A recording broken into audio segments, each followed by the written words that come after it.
Mobile water. Mobile water, unique in every way.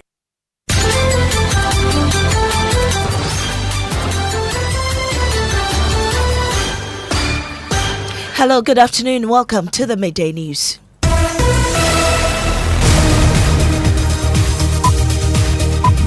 The Midday News is live on Joy 99.7 FM, hits 103.9 FM in Accra, on Love 99.5 in Kumasi, myjoyonline.com, also live in all 16 regions of Ghana via our various affiliates, live on X Spaces and Facebook. The Midday News is supported by Petrosol Platinum Energy, energizing dreams coming up. Death toll in Benyiri conflict rises to 17, while 8 others fleeing the conflict drown in the White Volta. Locally manufactured boats, or what they call the canoes. It was one of those incidents that some two families were trying to cross and they drowned. No rescue has been made.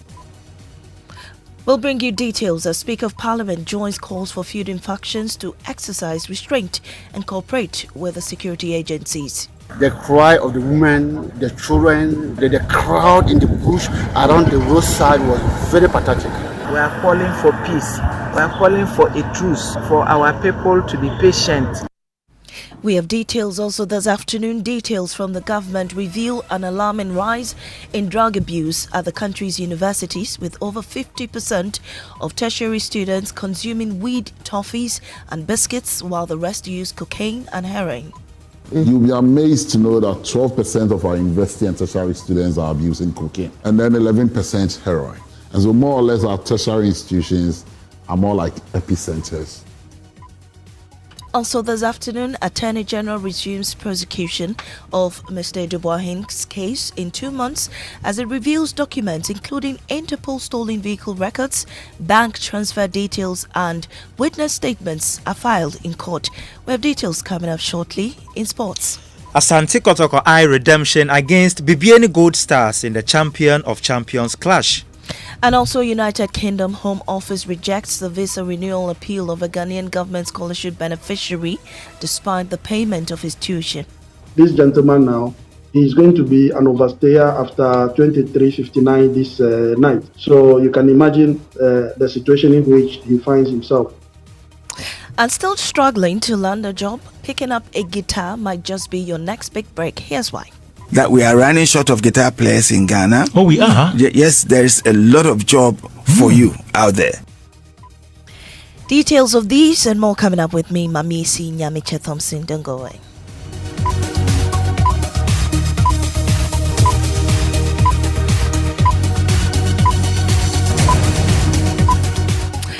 The communal clashes in the Savannah region continues to intensify, with the official death toll in Benyiri land dispute reaching 17.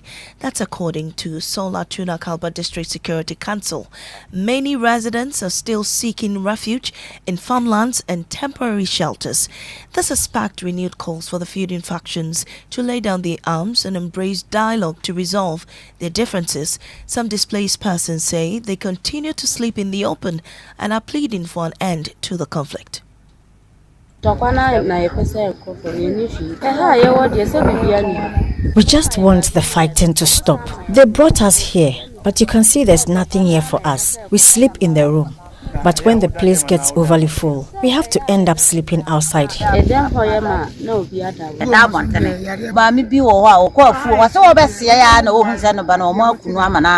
One lady just passed by on her way from the farm, and she tearfully informed us that she just saw that her daughter had been killed. We strongly ask governments to help stop this fight because it is becoming extremely dangerous for us. Some have been sleeping in the forest for weeks due to the fear.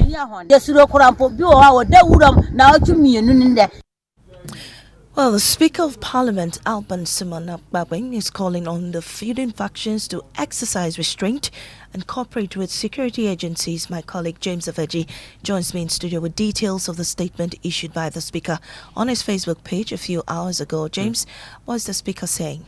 Well, Maame, so this is a message from him directly to the people of Sola Tuna Kalba District, and he says that in the light of the ongoing conflict, he urged everyone to remain calm and composed. The reports of gunfire and displacement are deeply concerning for all parties involved and the nation as a whole. And without doubt, the district has always been revered for its harmony and peaceful nature, and it is crucial that the people preserve this reputation. He applauded the youth who took the initiative to issue statement promoting calm and cautioning against inflammatory rhetorics. And he continues that their perspective press releases constitute unity, constructive dialogue, and peaceful coexistence, and that should remain the goal of all of them. He calls that they prioritize peace and stability, ensuring that the place remains a haven for all residents, especially as we know that they are fleeing the area. He concludes by saying that, quote, let us exercise restraint and cooperate with the security agencies. He's also encouraging traditional leaders and all well-meaning community influencers to collaborate genuinely to resolve this conflict and restore tranquility. Thank you, James. Well, let's go on the ground now and speak to our correspondent, Isaac Nonya. So, Isaac, the death toll is rising. Also, we are hearing that the morgues are getting full. We seem to have lost Isaac on the line there, but we also understand that relief items have been provided to the displaced persons who have been without adequate food and shelter. While we try and get Isaac back on the line, the DCE for Solar Tunakalba and Tunakalba Saka Sinkina has confirmed that 8 persons, displaced persons fleeing the conflict, drowned in the White Volta. About 8 people were drawn. You know, if you look at the Bole, Bamboy, and Solatuna Kalba, we share boundary with the Ivory Coast and Burkina Faso to the western part of our district. And these inhabitants, some are more or less related to people in Burkina Faso and La Côte d'Ivoire. So as a result of the conflict, most of them are migrating to Côte d'Ivoire. And they pass a lot of unapproved routes with some locally manufactured boats, or what they call the canoes. It was one of those incidents that some 2 families were trying to cross and they drowned. No rescues have been made. I'm told 8 people were on board the boat and they've all drowned. And how about those who were killed? Yes, those who were killed have been sent to a hospital at Kapinta. That is the southern part of Bole Bamboy district. And how many are they? I was told by the Bole MC there are 6. So this brings the official death toll to 16, correct? I believe more than 16. In my district here, Solatuna Kalba, we had 5 first, 2, that makes it 7, 3 from Bole, Bamboy, and now 11, roughly about 17. Is my figure official, 17. Thankfully, the DC joins us on the line, Saka Sinkana. We're grateful for your time. Earlier, you indicated there had been no fresh gunfire in your district, but reports suggest fights in Bole. What do you know about this? Thank you very much. In actual fact, the Solatuna Kalba district is relatively calm for the past 24 hours. Unfortunately, it is Bole that there is much tension, and most of the people are now migrating to Solatuna Kalba. Last night, the MC for Bole Bamboy brought about 200 people to the camp at Sola police station here. And as we speak, 2 truckloads of people have just been brought, and NADMO is trying to take their figures. In fact, these are mostly women and children. They are disembarking from the various trucks into the refugee camp. Let me put that word, if that is accepted, that we've mounted here. But how many would you say have been displaced, really? It is difficult to get the actual figure of the number of people that have been displaced. Day in, day out, like as they are coming, those who have relatives elsewhere are able to board cars and go down south. But those who don't have anywhere to go are those who are remaining in the camp here. So, like I said, as at now, most of them are coming from Bole Bamboy district. Right, but we know that there was deployment of additional security personnel on the ground. Did this not make any impact in resolving the conflict? It's making a great impact. In fact, Solatuna Kalba is now calm because of the presence of heavy military and police. It is Bole that now is the center of attraction, or where a lot of these things are happening. Like I said earlier, no gunshot or killing have been heard in the past 24 hours in the district. So, are there additional security measures being, deployed to that particular area, Bole? That one, I believe it will be good to speak to the MC or somebody from Bole Bamboy. All right. How about relief items for the displaced persons? Are they adequate to meet the needs? At the moment, we have NADMO with the help of Red Cross. They've been able to mount some tent. A mini hospital has been set up here. Feeding, we are doing our best, but like I said, it's difficult to feed everybody now. Yeah.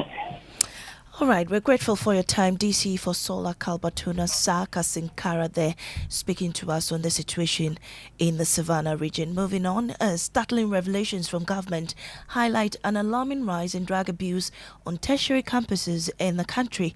The survey shows that 12% of tertiary students abuse cocaine, 11% use heroin, while 59% consume weed edibles. Youth Minister George Opareado, presenting the findings, admitted that the lack of credible data had hindered efforts to tackle the menace. On Joy News Dialogue, Breaking the Chains, Ghana's opiate crisis, he disclosed that further studies are underway and that government will soon implement major plans to address the situation. There's more in this report. Opioids are powerful substances with limited but important medical uses. Head of the Substances of Abuse Department at the FDA, Dr. Ada Alote Papo, explains that some are prescribed for pain management. So these are drugs that we can't just take off. They are essential for pain management in the clinical setting. Acting CEO of the Mental Health Authority, Dr. Eugene Dodoe, adds that opioids can affect sexual performance, sometimes delaying ejaculation. That is also very interesting. It delays ejaculation. But that's where the positives largely end. The dangers of abuse are devastating. Alan Mendes, now free from the grip of opioids, says he hit rock bottom during his years of abuse. I hit rock bottom. Minister for Youth George Opareado admits there is insufficient data to understand the scale of the problem. There is a lot of data flying around, but there's no data that has been validated.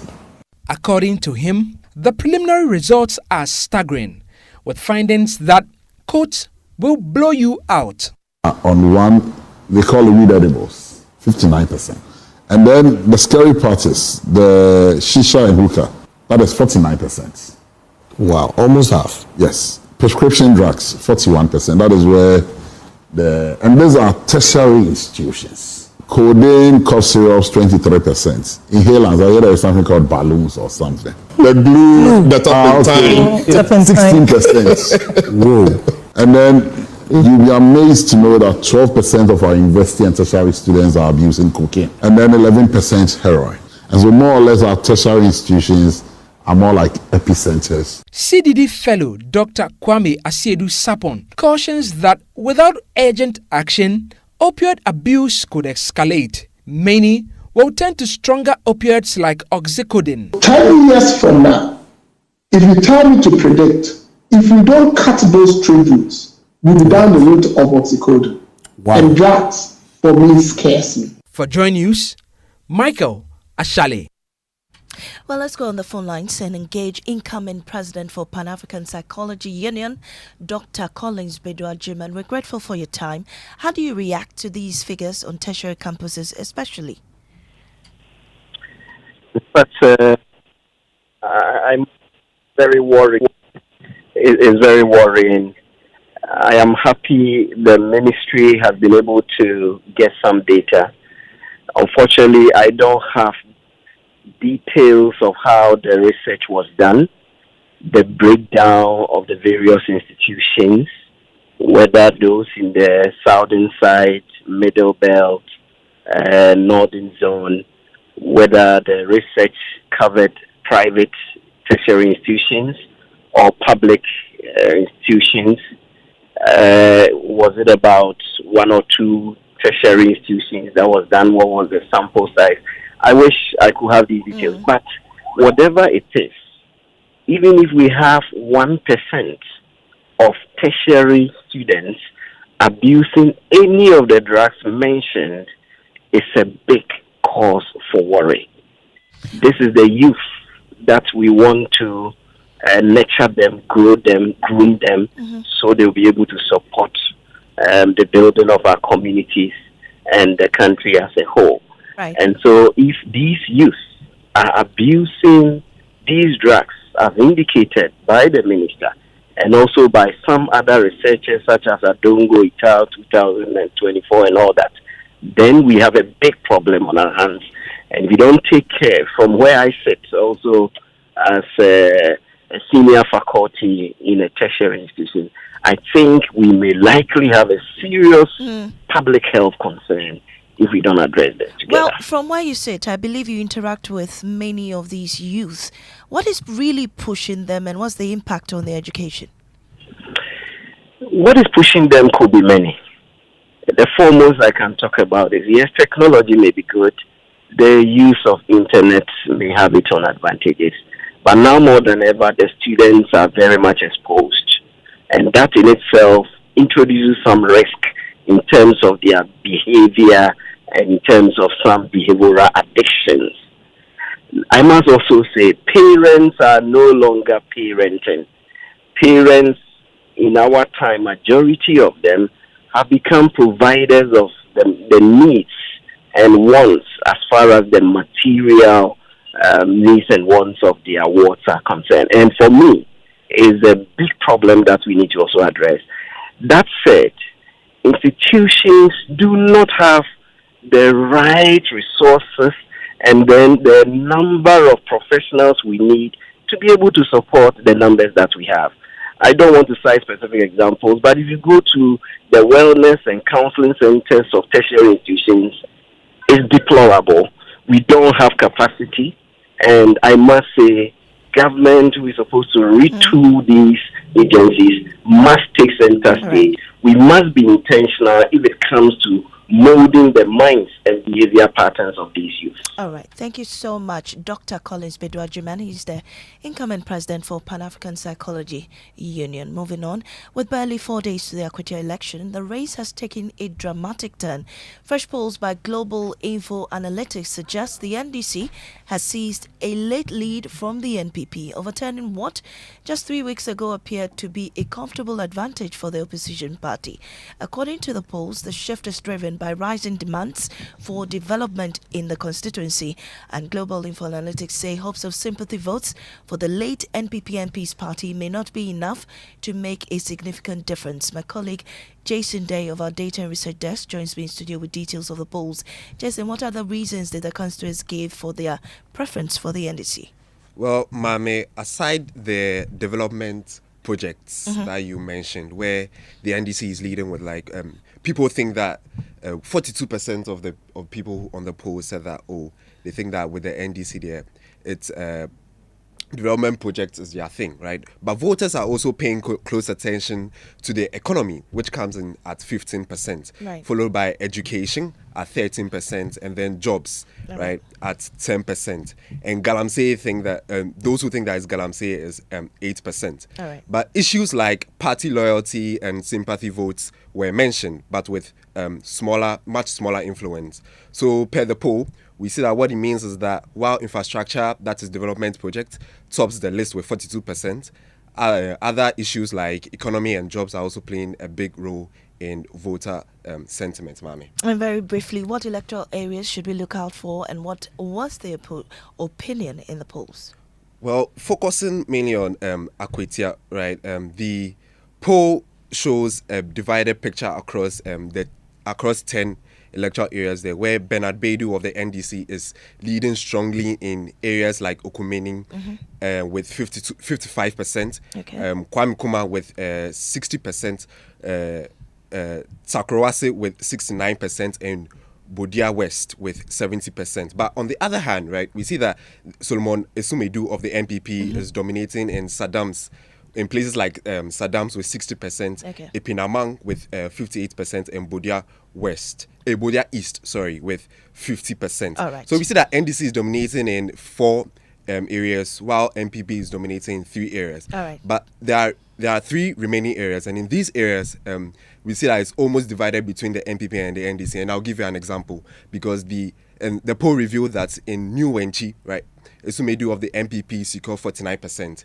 and Mr. Beidou of the NDC is closely behind with 41%, All right. while 11% are still undecided on that particular Thank area. you, Jason, for that update. Executive Director for Global Info Analytics, Musa Dankwa, says some residents say the real battle is over those who are still undecided.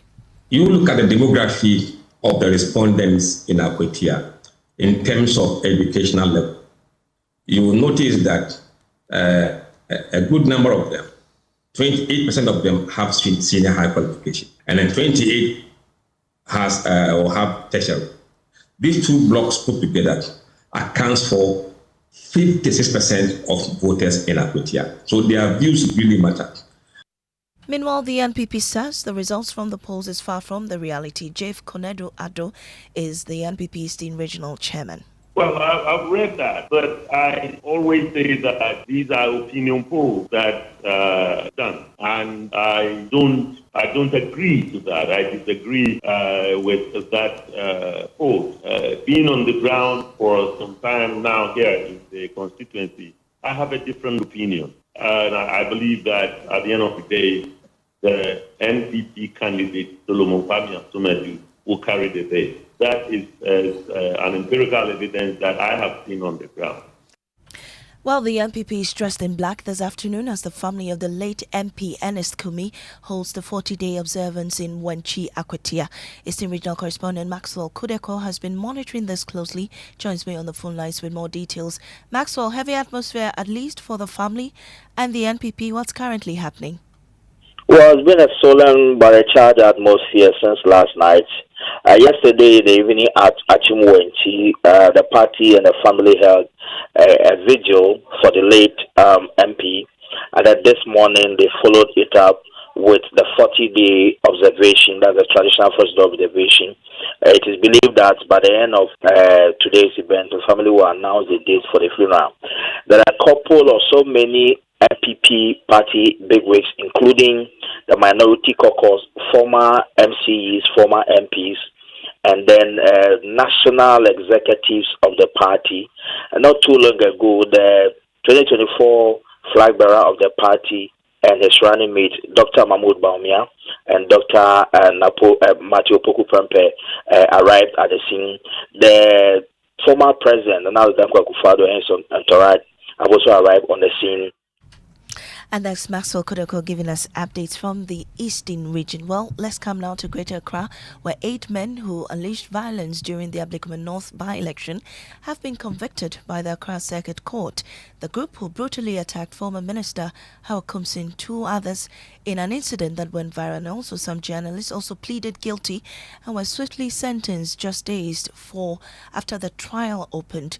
The ruling marks one of the fastest responses yet to election-related violence and is being seen as a warning ahead of future polls. Now, my colleague Michael Ashale joins me in studio with details of that ruling. Michael, they were convicted and fined. How much are we talking about?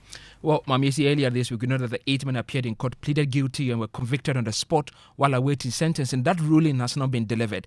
The case had earlier drawn political attention, particularly with the NPP accusing the police of dragging their feet on prosecution and expressing doubts about the security ahead of the Akwetia by-election. But the court has now brought closure, ordering each convict to pay a fine of 500 penalty units or serve 24 months in prison in default, Maame.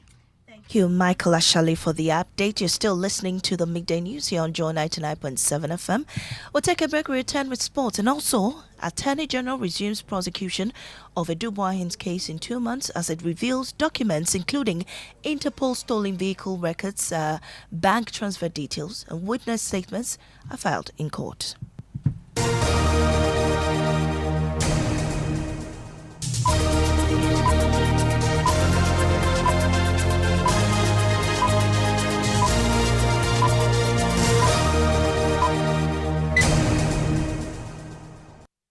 When I wake up in the morning, I brush my teeth with Kale Charcoal toothpaste. This gives me confidence all day. Anytime you meet Amma, don't be surprised I smile showing my beautiful white teeth because I don't have cavity thanks to Kale Charcoal toothpaste for its natural charcoal properties. In fact, we are like twins. I can't go without my Kale Charcoal toothpaste. That be why I dey use Kale Charcoal toothpaste morning and night when I dey go bed safe. It dey make my teeth white when it dey comot every scent from my mouth inside. My confidence level they go up, so I dey show my 32 teeth all.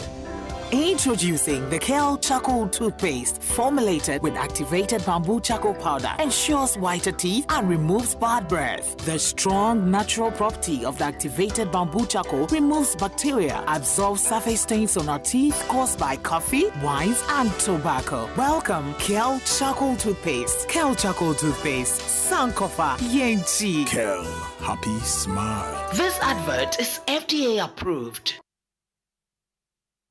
Wherever you are, the game is nothing without you. It's on like never before this season. Every major league, every cup, every qualifier, the players, kudos, Semenyo, Iñaki, the goals, the emotions, and the bragging rights. It's all on SuperSport, available on DSTV and GoTV. Get your DSTV decoder at 89 cedis and GoTV decoder at 399 cedis. DSTV, your home of entertainment.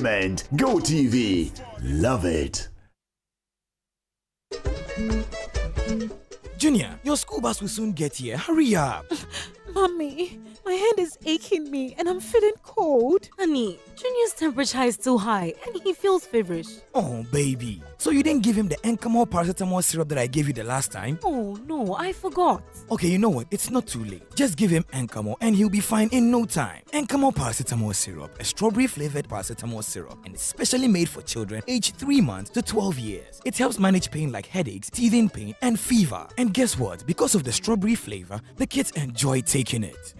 I can tell from the way he's licking his lips. And look at how he's jumping around. Hurry up and go to school, Junior. Yes, now you can get Encamol paracetamol syrup in all pharmacy shops. For bulk purchase, go to NK Pharma head office, Abelinkpe, or call 050-658-8315. This advert is FDA approved. The luckiest. Luck is everywhere. For everyone, yeah, the luckiest. Luck is everywhere. For everyone, yeah. Money we define every day and night. Mama, dada keep on hustling for the family. The luckiest. Last time 712 hash. You can win some cash. You can be the luckiest with 1 CD. Luckiest with 5,000. You can be the luckiest.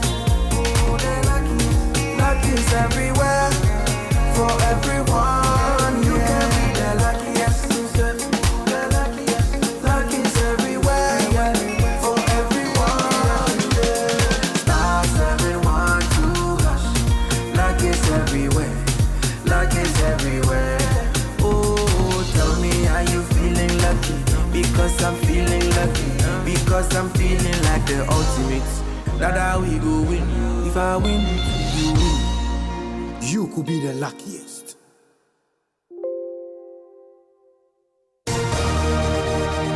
Welcome back to the Midday News, the sports. Maame, FA Cup winners Asante Kotoko will battle Ghana Premier League champions Bibiani Gold Stars in the Champion of Champions match on Sunday. Kotoko are chasing revenge after losing to Gold Stars in their last meeting during the Galka Top 4 competition. Back to you, Maame. Thank you, Mubarak. Now the Deputy Attorney General Justice Shremsai has revealed the trial of former National Signals Bureau boss Kwabena Edubwahing.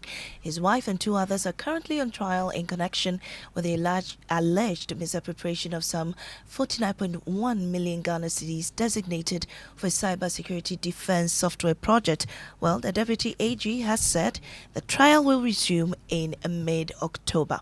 Away from that, the United Kingdom Home Office has rejected the visa renewal appeal of a Ghanaian student on government scholarship, Benjamin Graham, raising concerns about the fate of several others facing similar challenges.